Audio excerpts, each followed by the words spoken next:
ಅವನ ನೋಡ್ತಿದ್ರೆ ಸಾಯೋ ಏಜೇ ಅಲ್ಲ ಅನ್ಸುತ್ತೆ.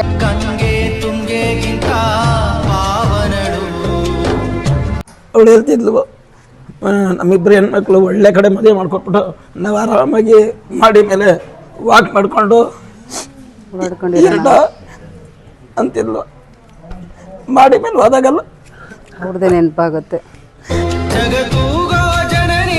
ಜೀವದ ಜೀವತಾಯಿ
ಎಲ್ರಿಗೂ ನಮಸ್ಕಾರ. ಚೆನ್ನಾಗಿದ್ದೀರಾ? ಇವತ್ತು ನಿಜವಾಗ್ಲೂ ಇಷ್ಟು ದೊಡ್ಡ ಕುಟುಂಬ ಬಂದೈತೆ ಅಂತ ಖುಷಿ ಪಡ್ಬೇಕೋ ಅಥವಾ ಅವ್ರು ಇಲ್ಲ ಅಂತ ದುಃಖ ಪಡ್ಬೇಕೋ ನನಗೆ ಗೊತ್ತೇ ಆಯ್ತಿಲ್ಲ. ಅವ್ರನ್ನ ನೋಡ್ತಿದ್ರೆ ಸಾಯೋ ಏಜೇ ಅಲ್ಲ ಅನ್ಸುತ್ತೆ. ಈ ತರದೆಲ್ಲ ವಿಡಿಯೋ ಮಾಡ್ಬೇಕಾದ್ರೆ ನಮಗೂ ನಿಜವಾಗ್ಲೂ ಬೇಜಾರಾಗುತ್ತೆ. ಸೊ ಅವ್ರ ಹೆಸರು ಬಂದು ಗಾಯತ್ರಿ ಅಂತ. ಸೊ 2 ವರ್ಷ ಆಯ್ತಂತೆ ಅವ್ರ ಡೆತ್ ಆಗಿ. ಇವತ್ತೇನ್ ವಿಶೇಷ ಅಂದ್ರೆ ಅವರ ಹುಟ್ಟಿದಬ್ಬ. ಸೊ ನಿಮ್ಮೆಲ್ಲರಿಗೂ ದೇವ್ರ ಮಕ್ಳಿಗೆಲ್ಲರಿಗೂ ಪ್ರಸಾದ ವ್ಯವಸ್ಥೆ ಮಾಡ್ಕೊಟ್ಟಿದ್ರೆ ಅವ್ರ ಹೆಸರಲ್ಲಿ ಅವ್ರ ತುಂಬು ಕುಟುಂಬದಕ್ಕೆ ಒಂದು ಜೋರ ಕ್ಲಾಪ್ಸು, ಹಾಗೆ ನಿಮ್ಮೆಲ್ಲರ ಆಶೀರ್ವಾದ. ನೆಕ್ಸ್ಟ್ ಜನ್ಮ ಅಂತಿದ್ರೆ ಖಂಡಿತ ಅಮ್ಮ ಇವ್ರ ಕುಟುಂಬದಲ್ಲೇ ಹುಟ್ಟಿ ಬರ್ಲಿ ಅಂತ ಹೇಳ್ತೀನಿ. ಶತಾಯಸ್ಸು ಸಿಗ್ಲಿ ಅಮ್ಮನ್ಗೆ ಅಂತ.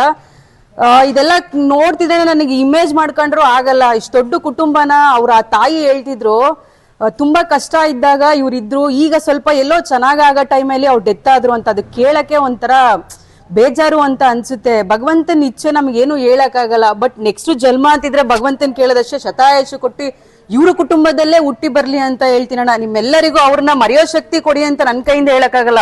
ನಿಮ್ಮೆಲ್ಲರಲ್ಲಿ ಅವ್ರೆಲ್ಲೋ ಒಂದ್ ಕಡೆ ಇದಾರೆ, ದೇವ್ರ ಮಕ್ಳಲ್ಲಿ ಎಲ್ಲೋ ಒಂದ್ ಕಡೆ ಕೂತ್ಕೊಂಡು ಊಟ ಮಾಡ್ತಾರೆ ಅಂತ ನಾನು ಹೇಳಕ್ ಇಷ್ಟಪಡ್ತೀನಿ. Thank you. ನಿಮ್ಮೆಲ್ಲರಿಗೂ ಧನ್ಯವಾದಗಳನ್ನ ತಿಳಿಸ್ತೀನಿ. ಸೊ ಅವ್ರ ಬಗ್ಗೆ ಒಂದೆರಡು ಮಾತಣ್ಣ.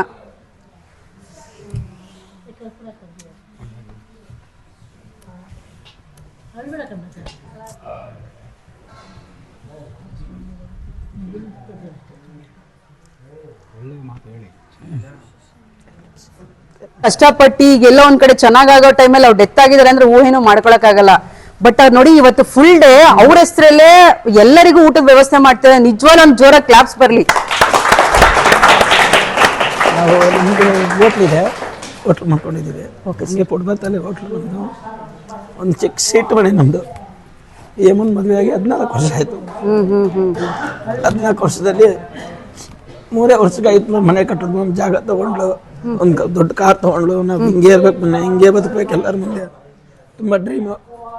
ಅವಳು ಹೇಳ್ತಿದ್ಲು, ನಮ್ಮಿಬ್ಬರು ಹೆಣ್ಮಕ್ಳು ಒಳ್ಳೆ ಕಡೆ ಮದುವೆ ಮಾಡ್ಕೊಟ್ಬಿಟ್ಟು ನಾವು ಆರಾಮಾಗಿ ಮಾಡಿ ಮೇಲೆ ವಾಕ್ ಮಾಡಿಕೊಂಡು ಅಂತಿದ್ಲು.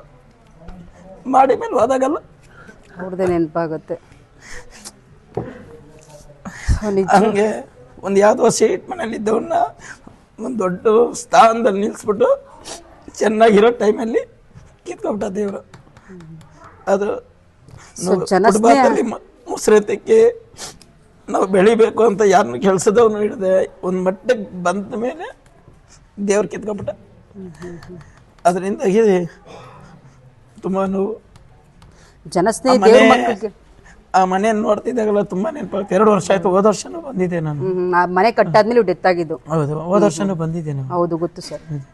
ಅದಕ್ಕೆ ಅಂದರೆ ನಮ್ಮ ಮನೆಯವಳು ಹೇಳ್ತಿದ್ಲು, ನಮಗೆ ನಿಮ್ಮ ವಿಡಿಯೋ ಎಲ್ಲ ಕೆಲವು ಸರಿ ನೋಡಿದಾಗ ಹೇಳ್ತಿದ್ಲು, ಇಲ್ಲೊಂದು ಸರಿ ಹೋಗೋಣ ಮನೆ ಅಂತ ಹೇಳ್ತಿದ್ಲು ಅವ್ರು. ಅವ್ರ ಆಸೆನೂ ಇತ್ತು ಅವ್ರ ಜನಶ್ರೀ ಆಸೆ ಇತ್ತು ಆಶ್ರಮಕ್ಕೆ. ಜನಶ್ರೀ ಆಶ್ರಮ್ಗೆ. ಯೋಗೇಶ್ ನೋಡ್ತಿರ್ತಾರಲ್ಲ ನಿಮ್ಮ ಅವ್ರ ಮುದ್ದತೆ ಮತ್ತೆ ಇದು ನಾವು ಎಷ್ಟೋ ಆಶ್ರಮದಲ್ಲಿ ನೋಡ್ತೀವಿ ಎಲ್ಲ ಅವರು ಒಂದೊಂಥರ ಸೋಕಿಲಿರ್ತಾರೆ. ಇವ್ರದ್ದು ಒಂದು ನಮ್ಗೆ ಭಾರಿ ಇಷ್ಟ ಅಂದ್ರೆ ಭಾರಿ ಮುದ್ದತೆ ನಗು ನೋಡ್ತೇವೆ. ಸೊ ಅದರಿಂದ ಇಲ್ಲಿಗೆ ಪ್ರಸಾದ ನಾನು ಇಲ್ಲಿಗೆ ಪ್ರತಿ ವರ್ಷ ನಮ್ಮ ಮಿಸ್ಸಸ್ ಏನ್ ಅಂದಿದ್ರು ಪ್ರತಿ ವರ್ಷ ಏನೋ ಸಣ್ಣ ಪುಟ್ಟ ನಮ್ಮ ಕೈಲಿ ಆಗಿದ್ದು. ಖಂಡಿತ ಸರ್, ಅದು ಖುಷಿ ಆಯ್ತು ನಿಜವಾಗ್ಲೂ. ಈ ಟೈಮಲ್ಲಿ ನನಗೂ ಏನು ಹೇಳ್ಬೇಕು ಅಂತ ಗೊತ್ತಿಲ್ಲ. ನೆಕ್ಸ್ಟ್ ಜನ್ಮ ಅಂತಿದ್ರೆ ತಾಯಿ ಇವ್ರ ಕುಟುಂಬದಲ್ಲೇ ಹುಟ್ಟಿ ಬರ್ಲಿ. ಜನ್ಮ ಅಂತಿದ್ರೆ ಅವ್ರು ನನಗೆ ಹೆಂಡತಿಯಾಗೆ ಬರಬೇಕು ಅಂತ ನಾನು ಕೇಳ್ಕೊಳ್ತೀನಿ. ನಾನು ದೇವರಲ್ಲಿ ನನ್ನ ದೇವರೆಲ್ಲ ಕೊಟ್ಟವನಿಗೆ ಏನು ತೊಂದರೆ ಇಲ್ಲ. ನಾನು ದೇವರಲ್ಲಿ ಪ್ರತಿದಿನ ನನ್ನ ಕೈ ಮುಗಿ ಕೇಳ್ಕೊಳ್ಳೋದು ಏನು ಅಂತಂದರೆ ನನಗೆ ಈ ಅಮ್ಮನೇ ಹೆಂಡತಿಯಾಗಿ ಬರಬೇಕು, ಅವರೇ ನನಗೆ ಹೆಂಡತಿಯಾಗಿ ಬರಬೇಕು. ಯಾಕಂದರೆ ಅಷ್ಟು ಜನ ನೋಡ್ಕೊತಾರೆ ಅಷ್ಟು. ಓಕೆ ಸರ್, ಇದೆಲ್ಲ ನಿಜವಾಗ್ಲೂ ಅಳಬೇಡಿ. ಇದೆಲ್ಲೋ ಒಂದ್ ಕಡೆ ಗಾಯತ್ರಿ ಅಮ್ಮ ಕೂತ್ಕೊಂಡು ನೋಡ್ತಿದ್ದಾರೆ ಅಂತ ನಮ್ಮ ಇದ್ದಾರೆ. ಯಾಕಂತಂದ್ರೆ ನೋಡಿ ನಾನು ಒಬ್ಬನೇ ಈಗ ಹೋಟ್ಲು ಒಂದು ಇಬ್ಬರೇ ಮೇಂಟೈನ್ ಮಾಡ್ತಾ ಇರೋದು, ದೊಡ್ಡ ವ್ಯಾಪಾರನೇ. ಅವರ ಒಂದು ನನ್ನ ಶಕ್ತಿ ಇಲ್ಲದೆ ಅವ್ರ ಪವರ್ ಇಲ್ಲದೆ ನಾನು ಇವತ್ತಿಗೂ ಅಂದೇ ಧೈರ್ಯವಾಗಿ ನಾನು ಇದೀನಿ ಮನೆ ಮಾಡ್ಕೊಂಡು ಹೋಗು, ಹೆಣ್ಮಕ್ಳನ್ನ ಚೆನ್ನಾಗಿ ನೋಡ್ಕೊ, ನಾನು ಏನು ಅನ್ಕೊಂಡಿದ್ದೆ ಅದನ್ನು ನೀನು ಮಾಡ್ತಾ ಇದ್ದೀನಿ, ಬಿದ್ದಿಲ್ಲ.